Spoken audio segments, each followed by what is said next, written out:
আসসালামু আলাইকুম সবাইকে Bengali sisters kitchen travel and blog থেকে।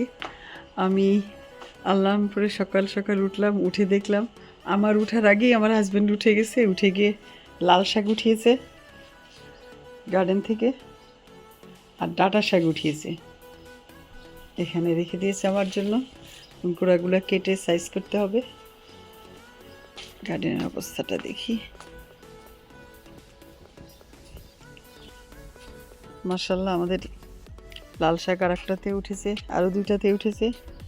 ধনে পাতাগুলি বড় হয়ে যাচ্ছে, এগুলোকে কেটে নিব আজকে ইনশাল্লাহ। কেটে এগুলো ডিপ ফ্রিজ করতে হবে। রোদ এখনও পুরোপুরি আসেনি, তো আমি কিছুক্ষণের মধ্যে এগুলো কাটা শুরু করব। গার্ডেনে পুরো রোদ আসেনি এখনও, ঠান্ডা আছে, না হলে তো গরম হলে আর বসা যায় না।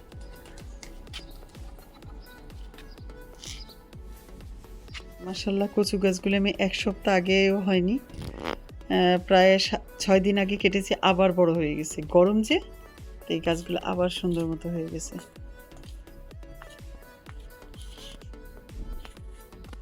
এই ফুলগুলো আমার বীজ পড়ে হয়েছে, আমি এবারে কিনিনি, বীজ পড়ে হয়েছে। মাশাআল্লাহ একটু সাইজে ছোট হয়েছে, কিন্তু অনেক হয়েছে।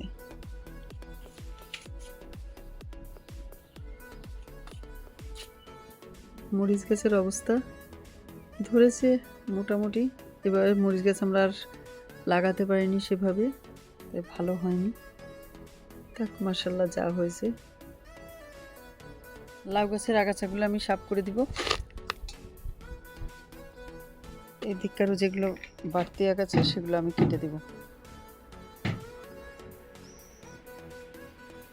মাশাআল্লাহ আমাদের রাসবেরি গাছ,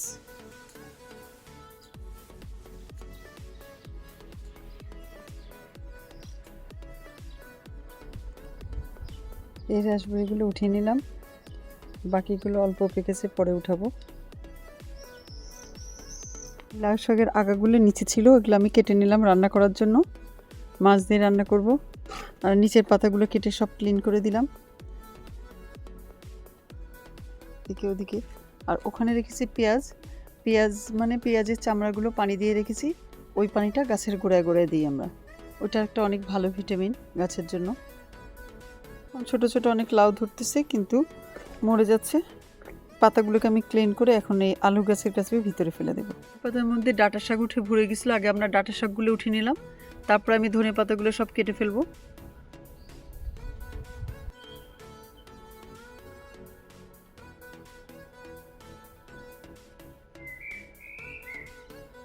পাখির ডাক আপনাদেরকে শোনাচ্ছি, খুবই সুন্দর করে পাখি ডাকছে।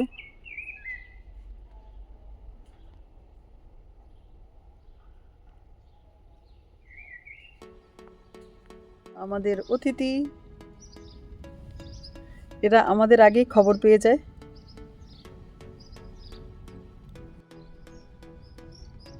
পুরো গার্ডেনের মধ্যে এরা রাজত্ব করে, রাত্রে তো করে করে, দিনের বেলাও করে। ধনে পাতা কাটতে আসছে, দেখি এর ভিতরে তারা বসে আছে। এই শশাগুলো আজকে আমি উঠিয়ে নিলাম, আর আছে ছোট ছোট। এবারে তত বেশি সুন্দর হয়নি, মাশাআল্লাহ যা হয়েছে আলহামদুলিল্লাহ। মাশাআল্লাহ মাশাআল্লাহ আলহামদুলিল্লাহ। আমাদের গার্ডেনের সবজি উঠালাম আজকে আমরা: লাল শাক, ডাঁটা শাক, লাউ শাক, তারপরে ধনে পাতা। ধনে পাতাগুলো বেশি করে উঠিয়ে ফেললাম, কারণ বড় হয়ে গেলে আর স্মেলটা সুন্দর থাকে না, তাই আমি সব উঠিয়ে ফেললাম মোটামুটি। এটাকে কেটে নিয়ে ডিপ ফ্রিজ করে রেখে দেব। আর এখানে উঠালাম রাসবেরি আর শসা কয়েকটা। এটাই আজকে আমাদের গার্ডেনের সবজি। সকাল সকাল ধরাতে আলহামদুলিল্লাহ আমাদের সবগুলো রেডি হয়ে গেলো এখানে। এখন খালি ধুয়ে নেব আমরা। আর সে আবার গাছের চর্চা করতেছে, ওখানে বসে সব দেখতেছে কোথায় কি করবে। রোদটা পুরোপুরি কাজ মাঠে আসেনি, আরেকটু বাকি আছে, তো আমরা এর মধ্যে কাজ শেষ করে ফেললাম। বাইরে আবার আমরা হসপিটালে যাব একটু, যে কারণে তাড়াতাড়ি ধরেছি। ইনশাল্লাহ দেখা যাক কি করি। গাছের পরিচর্যা করছে, এটা সেটা করছে, আর আমি এদিকে তার জন্য টিফিন নিয়ে বসে আছি। গাছের শসা, রাসবেরি আর তরমুজ। তরমুজটা অবশ্য গার্ডেনের না, যদি পারি তাহলে লাগাবো। এই আর কি। কই আসো, তোমার টিফিন রেডি।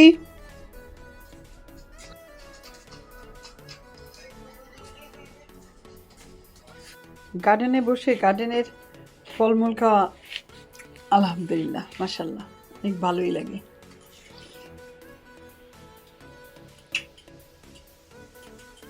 ডাটা দিয়ে মুগ ডাল দিয়ে করবো, এর জন্য মুগ ডাল, হলুদ, মরিচ, ধনে, জিরা দিয়ে দিয়েছি, আর দিয়েছি পেঁয়াজ কুচি, কাঁচামরিচ কুচি। আর এদিকে লাউ শাক রান্না করব। গার্ডেনে দুইটা আলু দিয়েছি উঠিয়ে, আর দিয়েছি রুই মাছ। কিছুক্ষণ পরে আমি এর মধ্যে টমেটো আর শাকটা অ্যাড করব।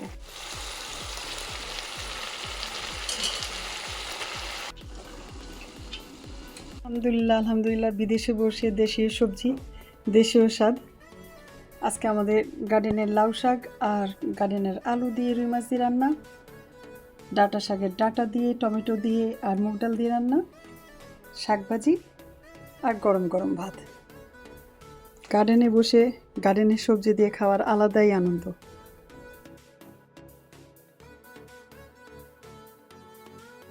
চলে আসলাম আমি রান্না করে শেষে হসপিটালে। চলে যাচ্ছি আমরা বাসার দিকে। আজকে তাহলে এই পর্যন্তই। আল্লাহ হাফেজ।